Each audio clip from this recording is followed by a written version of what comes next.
from the Ticats Audio Network, this is Morreale and Hitch. All right, everybody, welcome to another episode of the Morreale and Hitch podcast. Hitch, we got a great show today. Special guest. We're going to let the people know who that is right now, but why don't you do your spiel here? You got something to say. Yeah, we got a little bit of a live feed. We have to talk about Danny Mac. So we're going to see Danny McManus' name go up on the wall of honor at the Ticats Rider game on October 7th. The night before, we were celebrating Danny and his Wall of Honor dinner, and fans can join us there. Tickets for the dinner are $140 each. Wow, they weren't that much when I did it. But if you buy it before Labor Day, you can get your tickets or a seat for $125. Go to ticats.ca for details. So $140. That's well worth it. You read that? That sounded like you read it. That sounded like you read. It's a live feed. It's a live feed. What's a live feed mean? That's what they want us to do, even though this is taped. I know. We're all laughing. We're all smiling. Let's face it, the Ticats are not laughing and smiling right now. The Ticats are struggling at the moment. But having said that, we have Labor Day coming up. And we played on enough crappy teams to know that once Labor Day comes, that's all that really matters. And we'll get into a little bit more on Labor Day, a little bit more about Danny go up on the wall with our special guest who we are going to introduce right now. Yes. And this is a big one. This is a big one. We know this one this time. We didn't know the ones before. We know this person is coming on. We have to. We got to go through 14 levels of security clearance, right, to get to this person. So without further ado, can we please welcome our special guest? Hey, there he is, the caretaker, Mr. Bob Young. Hey, how are you, sir? I'm doing very well. So are we video recording or just audio recording this? Oh, no, we got your lovely face, too. Yes. I better get the makeup people in here. So listen, Bob, are you slightly nervous about coming on our show, or are you good to go? Let's be honest. I'm extremely nervous. I've got... there's Good Morning America, and then there's your show. That's right. Doesn't get much better than that, does it? Well, we're very excited to have you on. We're excited about what's happening, this weekend and Labor Day Monday. We really want to spend this time talking a bit about your journey to how you became a Ticat fan and then ultimately buying the Cats, what Labor Day means to you. And it's funny, Hitch and I were talking as we were, prepping for the show, which is a rarity. We don't prep for this show. So this is like, I'm not promising it's going to be better. Honored. No. We put in extra several minutes to prepare, so that's good. Yes. But we were talking, I'm thinking, if it wasn't for the Ticats, I'm not sure that, maybe Rob and I would have crossed paths, but we definitely never would have crossed paths with Bob Young and vice versa. I'm not suggesting that you weren't an athlete, Bob. I'm just saying, we're not software developers either. So, I don't think we would have merged. So tell me what the experience of owning the Cats has meant to you in terms of your circle of friends and what you have experienced from being an owner in the CFL. Yeah.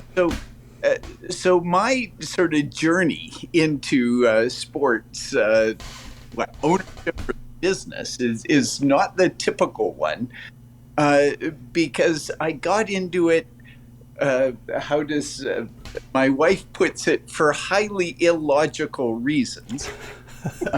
As a kid, though, I played Ticats with my cousin Billy in my backyard. He played Joe Zuger and I was Garney Henley, kind of thing. Awesome. When I hit about age 12, I became somewhat self-aware to the point of recognizing that I was in fact born with two left feet. And no, I never was going to play for the Tiger Cats. And it was sort of I'd call it a midlife crisis, but a little bit before that. And then fast forward, I have a little bit of success in business. My favorite, I would say so. Yeah, a little bit.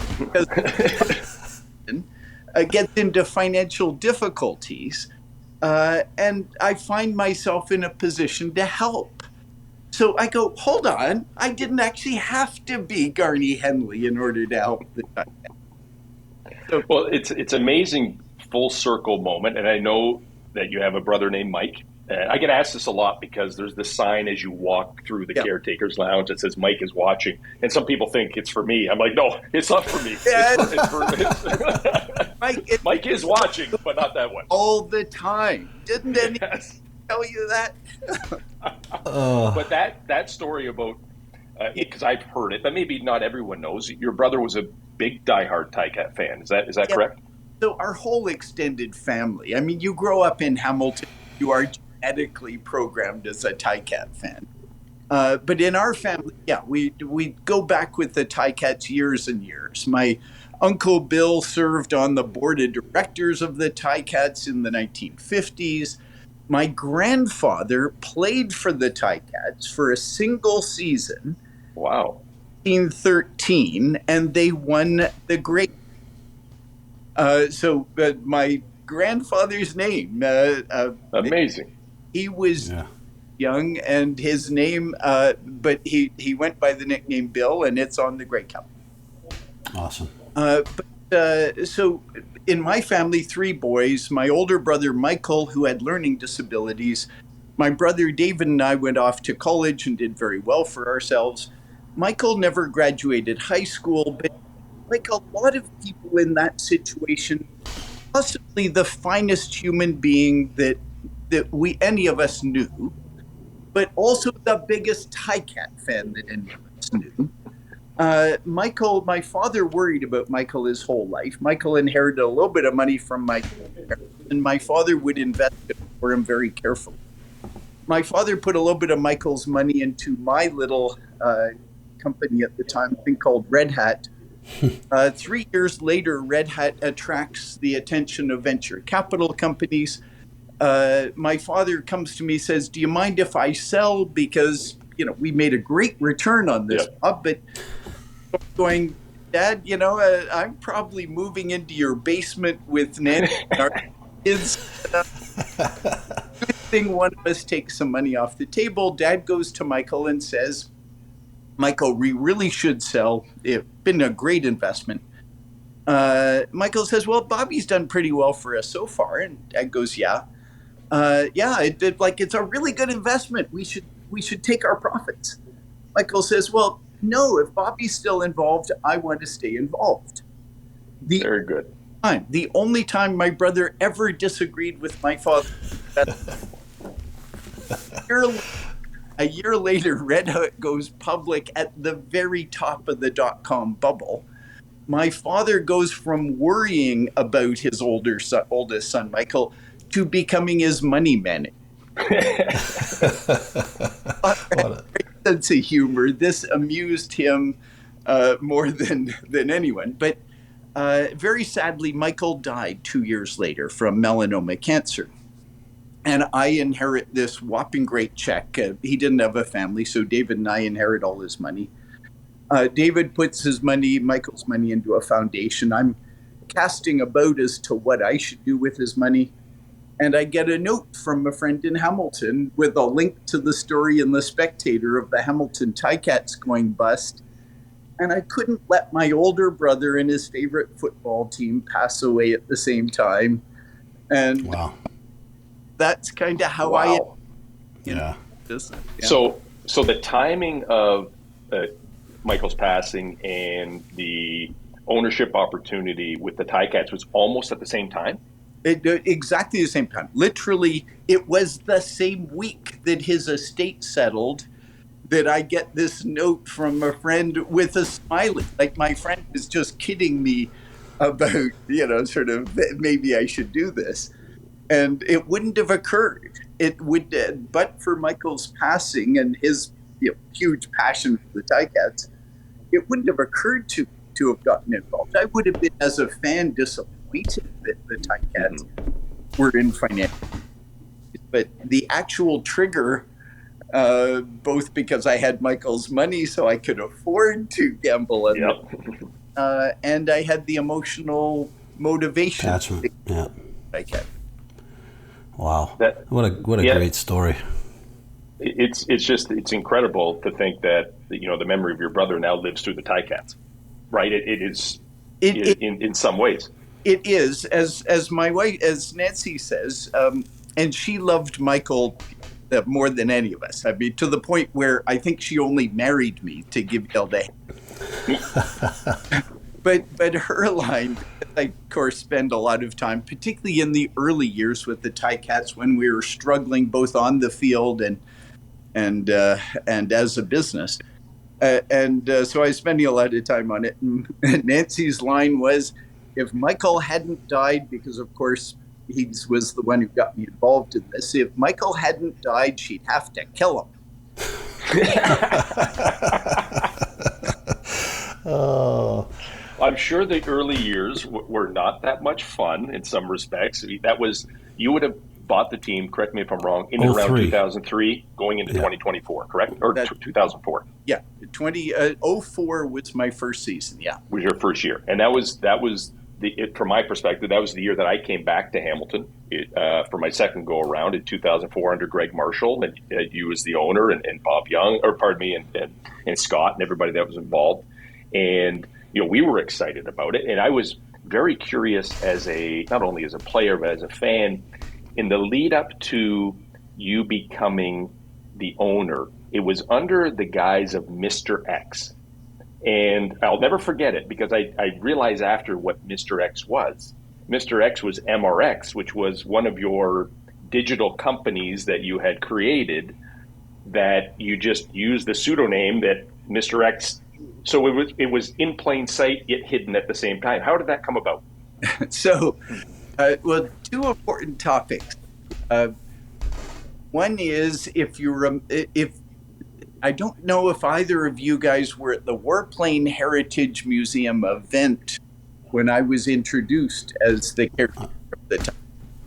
And I stood up there on stage all by myself because the journalists were all asking me, specific questions like, who's your coach? Who's your and I'm up there on the thing going, well, meet my coach, and just, putting my arm out around a fictitious piece of air. I remember that.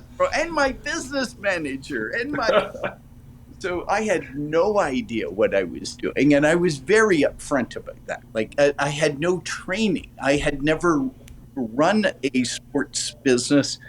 It had never occurred to me to want to run a sports business. I knew I had a massive learning curve.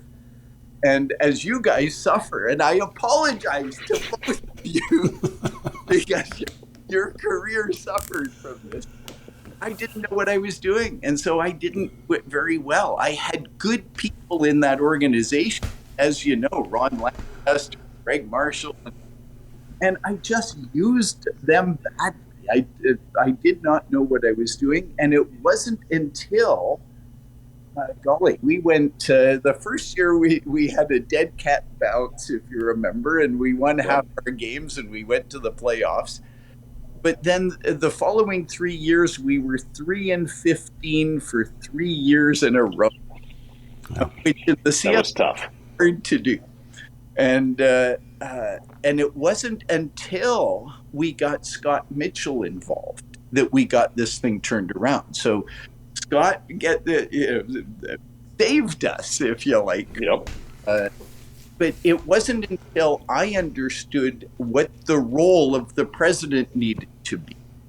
And then my president, who had background in sports and sports management, could help me structure the rest of the organization, the separation to the business office, the team's general manager who found the talent, the coaching staff who used that talent to win games with. And now we've had, with the exception, sadly, so far of this season, we've had a remarkable run of success because we do know what we're doing and we do it very well. Yeah, I think one of the biggest things, Bob, is when we were there in 04, your first year, is we saw that separation before at Everyone Stadium. We had the football ops and the ticket people, and everybody were in one area, just all kind of working together. And as you know, or as people may not know this, but you separated the football operations and the business side of the football. Yeah. Which a lot of the teams are doing. I know Edmonton was doing it. A couple other teams are doing the same thing. Those are successful organizations, and when you did that, we didn't know any better. We should probably thank you, because I don't think anyone has thanked you, Bob, over those years for coming. Not only as players when you came in, but the vision that we saw. My second and third year of us seeing you and what you've done and the future. Not just of we're gonna win this year. We're gonna build this up, and we're gonna be a good team in a couple of years. And I think that's what the success.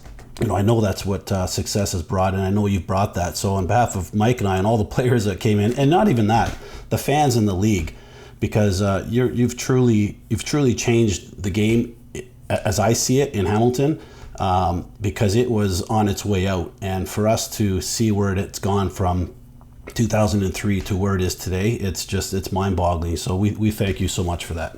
So it's interesting because it goes both ways. My only understanding of business and organizational management is to recognize that at the end of the day in business, unlike in the military where you run a very hierarchical structure and the general issues and order and the privates have to execute, in business it's the other way around.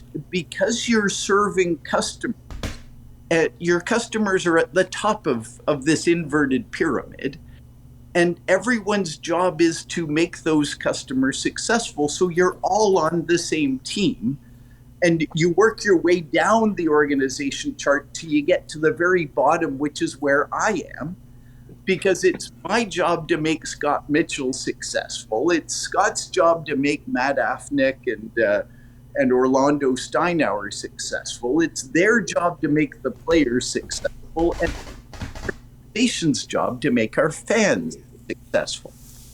And the beauty of this model is that's precisely how we got the Greater Hamilton area behind building a fancy new sports stadium in Hamilton. Mm-hmm. We had to get everyone. We didn't just have to get the mayor. We had to get all the citizens who were paying the taxes on board with the idea that this was a good investment of the city and the provinces and money. And the whole thing worked beautifully because we put our customers, we put the fans at the top of this pyramid. And the fans are the citizens of Hamilton and of Ontario. And so the whole thing works really well. And it's not about me, it's about you guys, because the fans aren't cheering for me. I hate to. Well, I will say now in my current role in business and in sport, and I look back on my time spent in the CFL. I can't believe I've been in professional sport now for 30 years, which is like crazy. I'm getting old. But, I was able to see it as a player, as an executive, as a player president, as a broadcaster. And the CFL really taught me everything about my new role, bad, good, and otherwise, right? Because it there's always going to be good, there's always going to be bad, and there's always going to be things you change or you keep. But, I would say from your perspective, in the amount of time that you spent, because from 2003 to 2022, 19 years, you have seen a lot of highs, a lot of lows. What does success mean to you? A great company, of course, and the damn league just keeps. Yes. They get those damn refs to throw that flag and deprive me of the goal. Oh, yep. It wasn't about Speedy B. It wasn't about a holding call. It was directed at Bob Young, and they were determined. Oh. Well, you've earned that right, Bob, to be upset about it. You paid your dues, I'd say, many times over. So let's we'll talk about where we are today with the Cats. They need to get better. We know that, but it's Labor Day. And no matter what happens, whether you're 3-15 in the years that we played, and some years 1-17 or 2-16, if you win on Labor Day, it really takes a lot of the misery and pain away. So when you grew up, what did Labor Day mean to you? And what does it mean to you now? Well, it kind of means the same thing to me that it means to Ticat fans around the world. And hot off the presses, Labor Day is sold out again Awesome. here. Just Awesome. the fact the team is our record on the field is not great. Our fans still care about it because Hamilton is this blue collar town. We're not ritzy. We're not, this isn't about marketing. This is about delivering value, whether in our business or our schools or our hospitals. And Toronto down the road is all about the glitz. It's all about the world-class city stuff. And it just gives us such great satisfaction to remind them that no, glitz is great, but there isn't a lot of substance to it, and they're relying on us to deliver the substance, and that's what we're going to do on Labor Day. Amazing. Rob, what did it mean to you growing up? Well, growing up, because my first game, I think I was in 1975 or 76. I was 5 or 6 years old, and my mom and dad had season tickets up in Section 28. And it was, for me, going to the game back then, when there was fights in the stands back in the 70s and 80s because the hatred of Toronto and Hamilton on Labor Day. And then that is, of course, have changed, and now it's family oriented and it's awesome. But I see a lot of young people here at games now, which it's awesome to see. But for me growing up, I remember going to these games and just thinking, would it be cool to be down there and playing against the Argos or playing in the CFL? And this was like a really young age because I love football. I was following my brothers, and they were pretty good athletes at the time. And for me, it was just my mom and dad were such huge fans, and they went. They didn't have a lot of money, but they went and they had season tickets every single game. And they went and they had 2 other couples that they went with, so there's 6 of them. And then they bought us our tickets as well. So for me, it was just more like emotional just to go to those games and to see the packed stands and to watch some really good football. Like my players, when I used to, Dieter Brock, Tony Champion, Rufus Crawford back in the day. Because my sister had some friends that knew Rufus Crawford, and they ended up coming to our house, and he was the running back. And I met him when I was 11. And it was I had 5 friends over, and we were meeting this Ticat, Rufus Crawford, and I was like, oh my gosh, this is like an amazing thing right now. And then next thing you know, 20 years later, I'm playing for them. So it was really, really cool. And how about you, Mike? Oh man, incredible. Same thing. When I was 5 years old, I can remember sitting in the stands, watching Labor Day games, watching the packed house, the intensity of the game on the field and in the stands too, right? People getting tossed out and fights and police showing up. It all built to really what I think you and I, Rob, made us gritty, right? Like if you're a Hamiltonian, you got some grit and you're tough. And that's exactly what it means to be a Hamilton Tiger Cat. So we kind of grew up thinking, I can play that game because I'm not going to back down to these guys. I'm not going to back down to Toronto that's coming down the street. This is our house. But I've been on both sides. Thank you for those stories. Those are great. And what's interesting is those of us who never actually became the athletes, who never played, never made the transition that you guys have just described, where you went from being impressed by Rufus Crawford to being Rufus Crawford. But here I am, 65, and I'm tongue-tied, going, whoa, I'm talking to Rob Hitchcock and Mike Morreale. I better sit up straight. We don't feel like that, Bob. Believe me, we don't feel like that. No. I know. It's a cute joke, but as an example, Garnie Henley came up for the Grey Cup last year. Garnie, besides being an all-time great Ticat, is a prince of a human being. Mm-hmm. And he was up for the game, and I sent a note saying, hey, wherever you're sitting, because I saw him before the game at one of the events in Hamilton, I said, come and visit us in my box if you would, because my kids would, they've heard me talk about you. So he did, and he ended up staying the whole game. Oh, nice. Couldn't have been sweeter. Like Yeah. I was sitting with my daughters explaining the game to them, as seen from an all-star Ticats perspective. So, and it just gave me such great pleasure. But this was Garney Henley. Yeah. Well, that's Yeah. I mean, the Garney Henley, the Ben Zambiasis, the Ange Moscas, the Danny McManuses, who was going up in the Wall of Fame, and we'll be celebrating him on October 6th and 7th. I mean, this is really thrilling, and you know, a huge moment for me. It was when Rob went up on the wall, because as a Hamiltonian, to have that, it doesn't get any better. Yeah, we aren't stealing our heroes from South Dakota to come. And we're breeding our own all-star football players. So this is it, Rob. Your story is one of our favorites. Yeah, it's incredible, and I would say that, you know, to Rob's point earlier, we owe you a debt of thanks, because now you can walk into a beautiful stadium where you know the team is, you know, provided everything they need to be successful, and you're not worried about whether you're going to get your paycheck the next week, or whether you know, there's been situations prior to you, Bob, where we showed up in BC and Rob and I had to put our credit cards down so the team could stay at the hotel room. So we've been through, and we only had $1,500 on our cards. But you know, and I think, having lived through it as a player and as a fan, you know, we followed along on all the roller coaster ride, but to see the level of consistency that you brought through ownership and through hiring the right people has really made the Ticat organization arguably one of the tops, you know, easily in the league. And I think, you know, do you owe that to people? Do you owe that to, who do you owe that to? Like, where does that fall?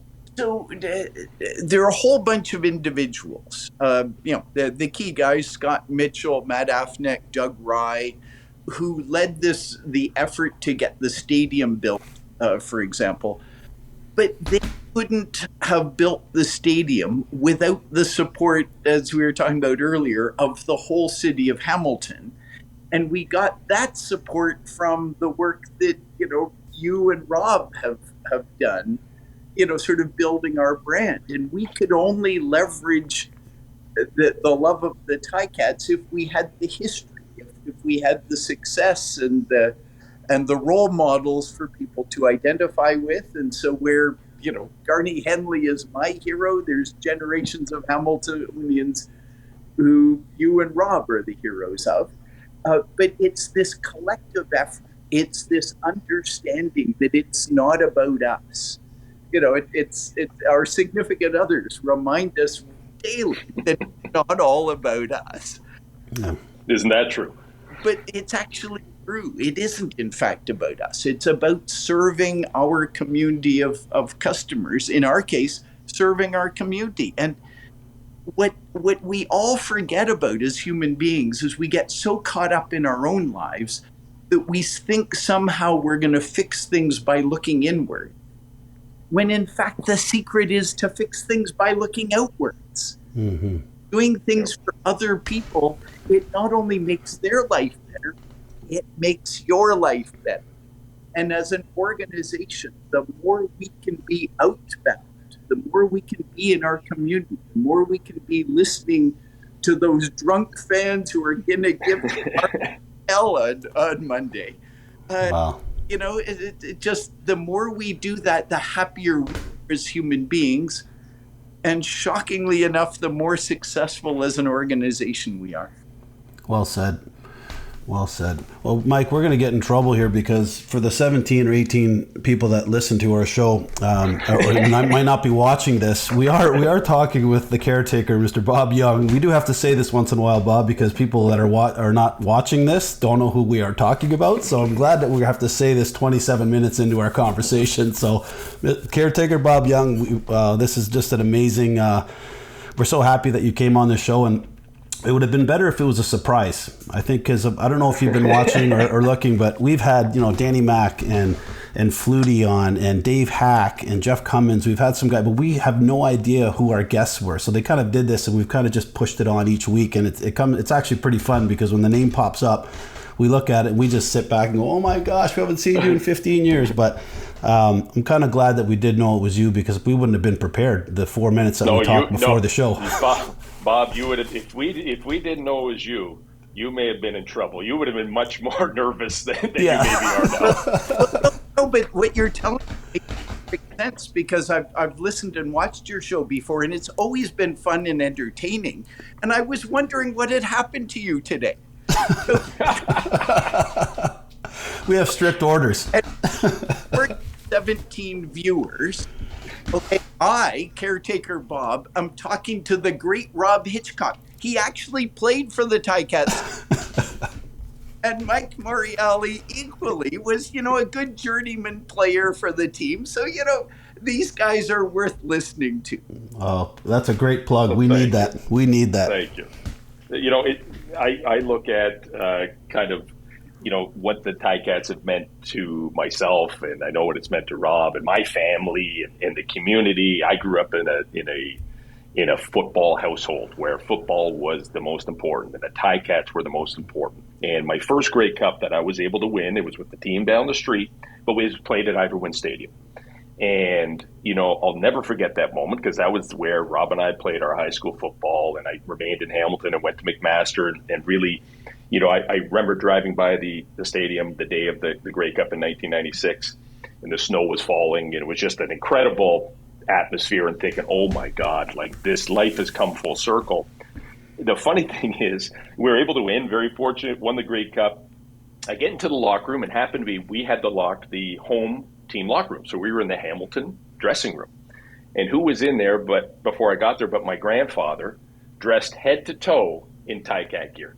Head to toe. His son just won the Grey Cup for the other team down the street, and I got pictures with him that that I cherish forever, with the Grey Cup, and me, my arm around him. He's got Ticat hat, Ticat shirt, Ticat jacket, Ticat pants, Ticat everything. So, and you got your Argo jersey on. And I got my Argo jersey on. He would never change his allegiance, no matter even what his grandson was doing. So that tells you about the power of the Ticats. Yeah, but it's the joy of the CFL generally.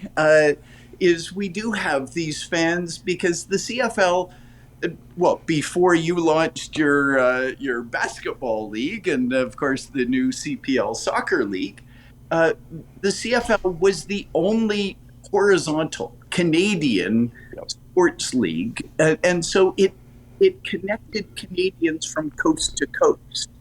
And I have I work with a guy here in Raleigh, North Carolina, who's a Canadian. He's from Toronto, but he's an accountant, a retired accountant. He comes and gives us a hand in my wife's needlepoint business. He's a diehard Argo fan. No way. And we have the best conversation about the CFL and about Canada and what it means to us as Canadians living in the States to have this connection over our little rivalry between the Argos and the Ticats. And of course, for the last few years, the Ticats have had the Argos number. So my buddy Bud is not happy with me, except for this year. Except for this year, yes. Yeah.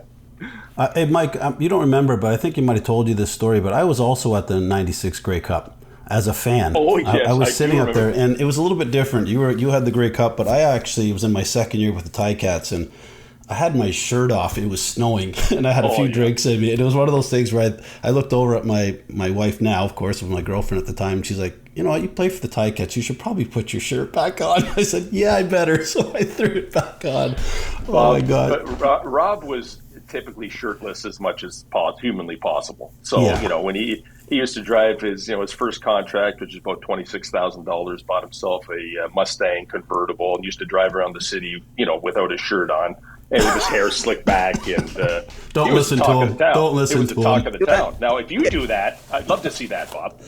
Jump in your Mustang. The good news about our misbehaved friend Rob here is at least he was self-aware.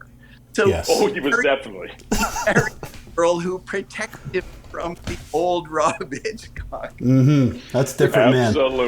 Absolutely. His wife Michelle is a saint. Absolutely. Well, Bob, we know that we've got busy days, but we have to ask you one more thing. I know the Grey Cup. We don't want to think 2023, but the Grey Cup is coming back to Hamilton in 23. In 21, I thought it was, with COVID and all the restrictions that were going on, I thought it was a fantastic Grey Cup. Now, are we going to see a little sneak peek of what's coming up? And it's 15 months away, so I don't want to talk too much, but is it going to be different? Is it going to be, I don't know, how much different is it going to be? Okay, so again, as I say, it's not my job to put on a Grey Cup. It's my job to support smart guys like Scott and Matt Afneck to put on a great Grey Cup. But it will be bigger and much, much better. There was an infinite number of things we could not do around the 21 Grey Cup because of COVID. In fact, we were downright fortunate. Like someone won a lot. The fact that we were able to hold the Grey Cup as successfully as it was, and then the province shut down literally the next week. The outbreak of the whatever the version of the virus. And this time we aren't going to have any of that. All of our plans that we've now been working on for 4 years are going to be rolled out. And it'll be a very, very big celebration, and the city's going to remember it for a long time. And the Ticats will win the Grey Cup at home. So you bet. You heard it here first, guys. Is that a guarantee? It's as much as you can guarantee it, Bob. You don't play the game, but as much as you can guarantee it, we're going to run with that. Okay, so you to the bait. Caretaker it's going to throw the winning pass in the. I could see you out there now in a uniform. Have you ever tried a helmet, shoulder pads, and the uniform on? Because I would pay money to see that. So I'll leave you with one of my few athletic prowess stories. Was played organized football. Junior high, I guess, was the level. The only problem was in our school, everyone, we had a little intramural league. So you had the school team that got first dibs on the equipment. We had a big equipment room. School team gets first dibs. The junior varsity team gets second dibs. And then the inter-school league got third dibs, but they handed them out alphabetically. And oh, jeez. I go into the locker room to get a helmet. There is exactly one helmet that fits my. The problem with the helmet is it fits me in such a way that the mouth guard, instead of protecting my mouth, came across my eyes. Which in my case wasn't a disadvantage because I was a terrible athlete anyway, so not being able to see what was happening wasn't. The issue was I loved playing tackle football.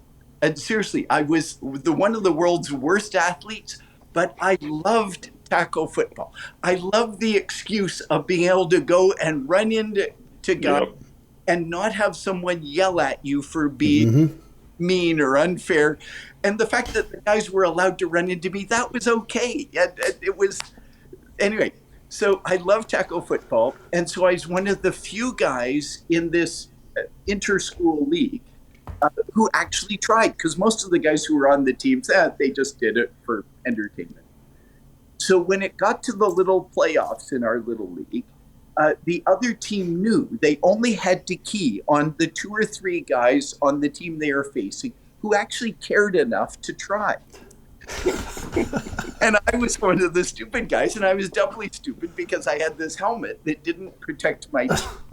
So one of the opposing guys took me low, and the other opposing guy took me high, and where we should have collided helmets, they had a mouth guard, and my mouth guard was up here, and they managed to whack 2 of my teeth out. No way! And I spent 40 years at the dentist dealing with the terrible helmet I was given in whatever it was, grade 10 at this damn school that, and I still love tackle football. So what can I say? So you heard it here. You've earned your stripes, Bob. You got your teeth knocked out. You have definitely earned your stripes as a football owner. That's for sure. Yeah. Wow. Amazing. You know, there's one more announcement, and I think that it hasn't been made yet. But Rob, you and I, on the request, I'm gonna throw it was Bob's request, but let's say it was either Scott's or Matt's or somebody, have been offered the opportunity to be honored on Monday to run out as the alumnus of distinction. It'll be the first time that two people run out, and it'll be you and I, Yes. which is pretty cool because we started at the same time, we finished at the same time. We're both Hamilton kids, so I'm pretty pumped about that. And Bob, I don't know if you're running out with us, but if you want to, let's go. Helmet and all. We'll get you a good helmet. I would need a better helmet. But no, this is it's both an honor and a huge amount of fun. And the fact that we've got a couple of local boys that we can put out in front of our fans so that all the 10-year-olds, all the Bob Youngs circa whatever, a million years ago, can develop the same attachment to our team and the brand we care about that Rob and I grew up with here in Hamilton. And so, it's an honor for you guys, and we're thrilled that you guys are as supportive of this project as anyone involved with it. Well, I said to Mike the other day, I said, that's great. You know, being 3-8, as if they were like 8-3, it would be phenomenal to run them out because I'd be happy. But you know what? Labor Day starts, as we all say, this game really starts the next run. So, Bob, I have a great feeling this week. I know that the team has been a little bit of injuries here and there, but there's no excuses. They're a great football club. They got great coaching staff, and we're so looking forward to this Monday to get these Argos and send them home packing, and we're going to be part of it, and we're so excited. Rob, you're exactly right. And that tradition goes back to when I was a kid. I remember my father at Labor Day, don't ask me which year, but we were struggling, and he was quoting Ralph Sazio as saying, the season doesn't start till Labor Day, so we don't care. Yeah. But that's a gross simplification, but the reality is in our league, there's been a lot of teams with a terrible first half record who have gone on to win it all. And I know what Orlando is determined to do this year as well. Well, thank you so much, Bob, for your time. It's been a great pleasure. We're excited about it, and nothing makes things better than winning. Winning solves everything. That's just the way it is. So we're rooting for a win. What makes it better is you and Rob running out as alumni of distinction. That's even better than Grey Cup. And catching a toe on the turf and falling. Yeah, as long as you have some sort of insurance in case things go awry, then we're okay. We're good. But I want to take the time to thank you on behalf of Rob, myself, and everybody. Now, your goal next is not only to win on Monday, Bob, but to get Scott Mitchell on this show. And it will be a surprise. And then we're really going to give him the gears. We're going to take it easy on you. We owe you that gratitude. But as Scott, we're going to give a little, we're going to give him a grind here and there whenever we get him on. Exactly right. I would count on you to do that. We will. Disappointed that you didn't give me more grief, but it's a great pleasure to talk. Awesome. Thanks, Bob. We appreciate it. Rob, myself, Bob Young, and everybody here at the Ticats Audio Network, this is the Morreale and Hitch podcast. Go Ticats, go. Let's get ready for Labor Day on Monday. Awesome. Bye, everybody. See you guys. Take care. Monday, Tim Hortons Field. WeatherTech is pleased to present Tim Hicks.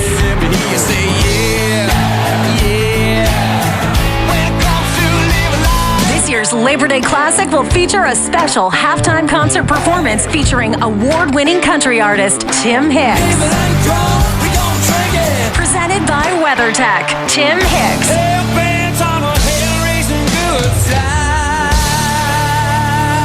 Halftime on Labor Day the Hammer.